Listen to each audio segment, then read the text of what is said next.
Okay, welcome to the CliniScripts Podcast. I'm Stacy from MarketTech, and I'm really excited about today's conversation. And we will be diving into the intersections of AI and mental health, exploring how technology is shaping the future of care.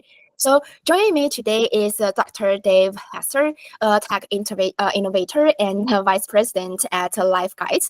And he's also a board member and transformation speaker who's passionate about using technology to improve mental well-being. Dr. Hester, welcome to the show. Thank you so much. I appreciate you having me. Okay, so let's start with something that's been getting a lot of attention, AI-powered personalized mental health care. We will see AI being used in therapy, chatbots, predictive analytics, and even AI-assisted mental health diagnosis. So from your perspective, how do you see AI playing a role in tailoring mental health treatment for individuals?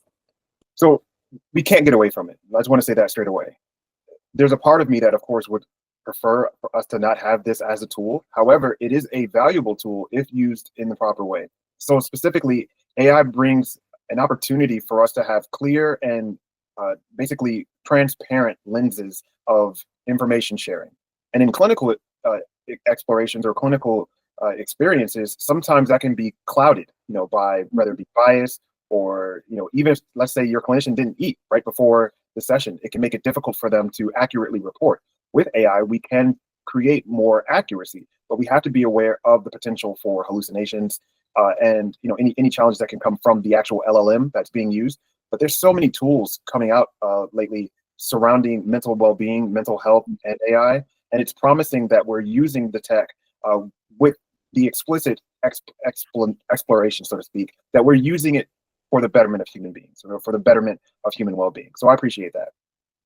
Yeah, that's really important point. AI can bring a level of consistency and transparency that human factors sometimes make challenging. But as you mentioned, we also have to be mindful of its limitations, especially issues like AI hallucinations that could impact accuracy. So speaking of accuracy, one of the most exciting aspects of AI in human health is how it's being used to analyze the patient data and provide insights for the better treatment. So from your perspectives, what are something of the most promising way AI is helping clinicians make more informed decisions? So actually, I'm going to start from I guess you could say paraprofessional level, and then I'll go to the professional clinician level.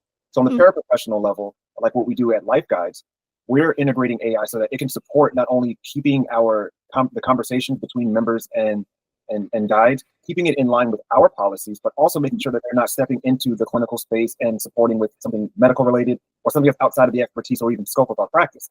That's helping there on the paraprofessional side, as well as providing pertinent resources, which is incredibly helpful. AI is great in organizing it and presenting it in a way that's easily digestible. Human Intelligence, for example, is one organization that we had partnered with at one time, and it helped us understand leadership and development as well on the AI side. Now, moving into the clinical side, there is an incredible opportunity for this to be used within the clinical space to almost be that helpful angel on the shoulder.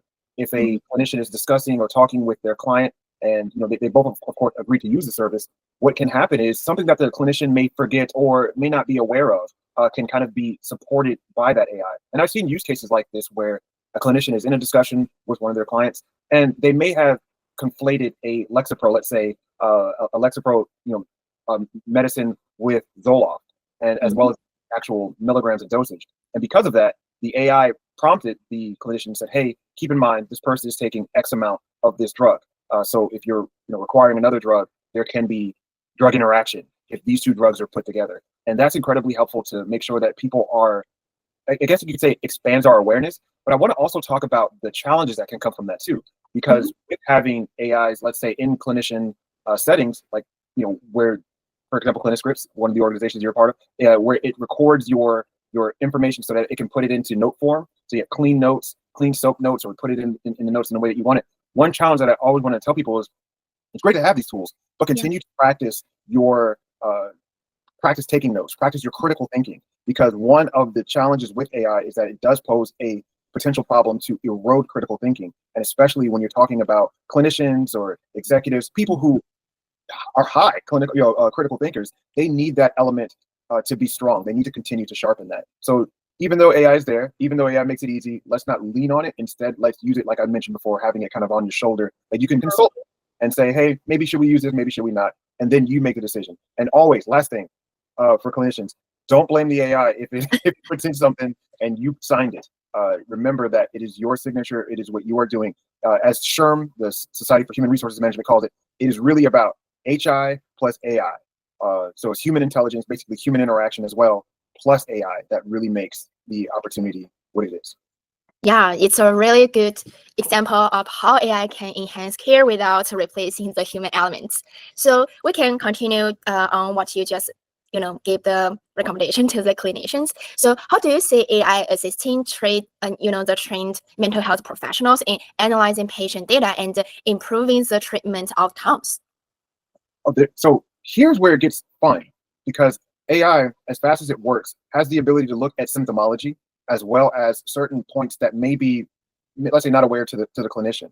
And so what it can help with, and what I really want to see more of in AI, is culturally informed support. So that means that the LLM that actually built the AI is built on culturally informed data, but then also it's rooted out as much as possible the human bias that's built into creating some of this tech.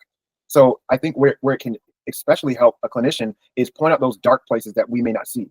Sometimes it's inattentional blindness where we may not know what we're not seeing. Sometimes it's an intentional blindness because we have certain bias that come up when we're talking to, whether it be a woman, a transgender person, someone from a different culture, that we're not aware of. Where the AI can come in is it can highlight, hey, keep in mind, let's say, for example, you're supporting someone, it's March, this is a holy month. You have Holy, you have Ramadan, you have Ash, when you have all these things going on. If you have a client who is at, let's say, observing some of these practices, having an AI that can notify you in the moment, hey, you're recommending that this person, eat a heavy lunch during the daylight. Well, they may not be able to do that if they are if they're practicing and engaging in Ramadan.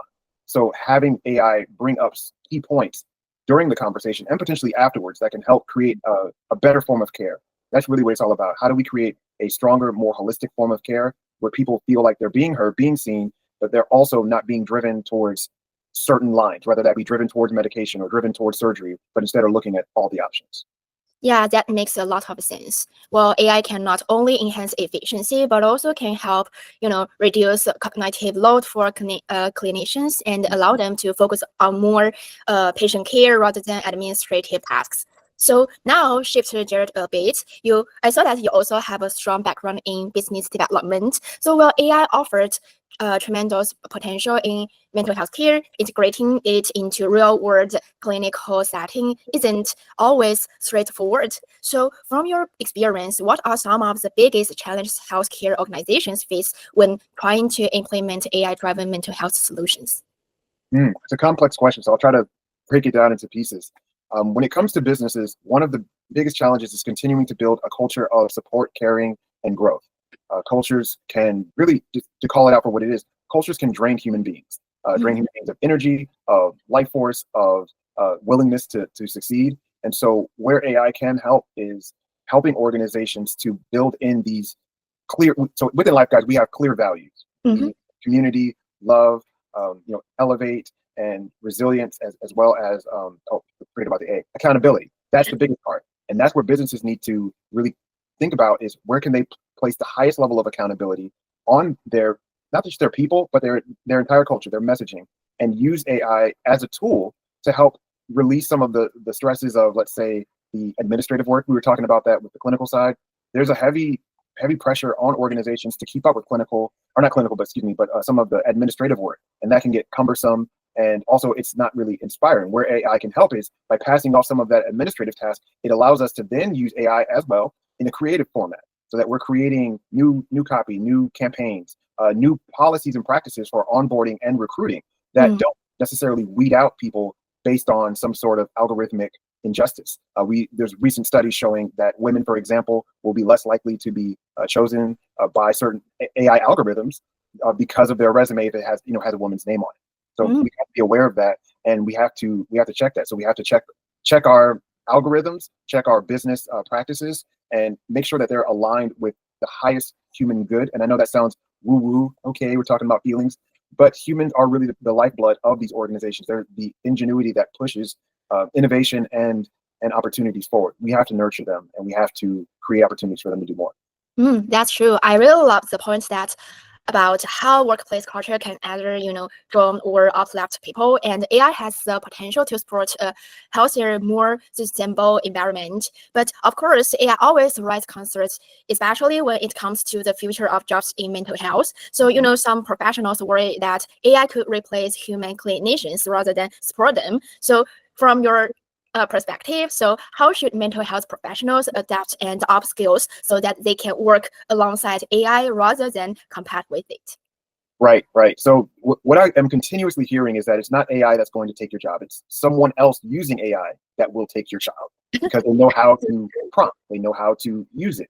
But when it comes to the clinical side, I don't think we're there yet. But that doesn't mean that technology is not going to rapidly scale in the next couple of years, and they're not.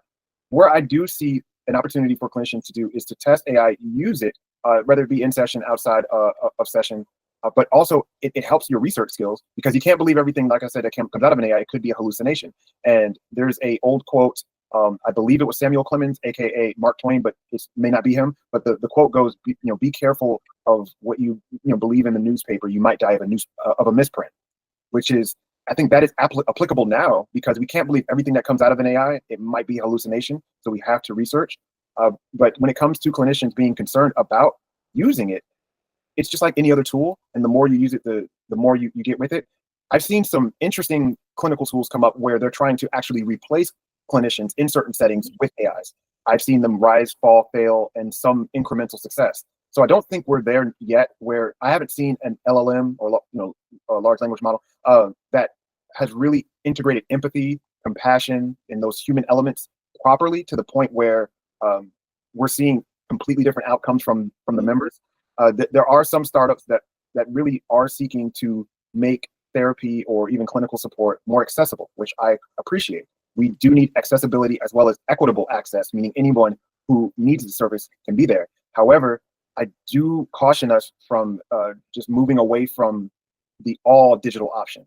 This is, again, where I talked about that whole person. We need that holistic support, and that includes a human connection.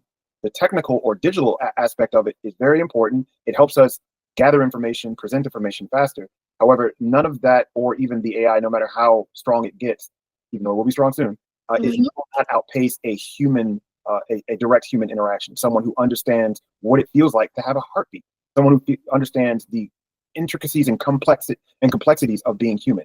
We are teaching our AI how to, so to speak, mask as human. It kind of makes you feel like you're talking to a human, but really it's not. And so I just challenge us to make sure that we're not falling into the trap of feeling a digital only and AI only support. We're going to need both.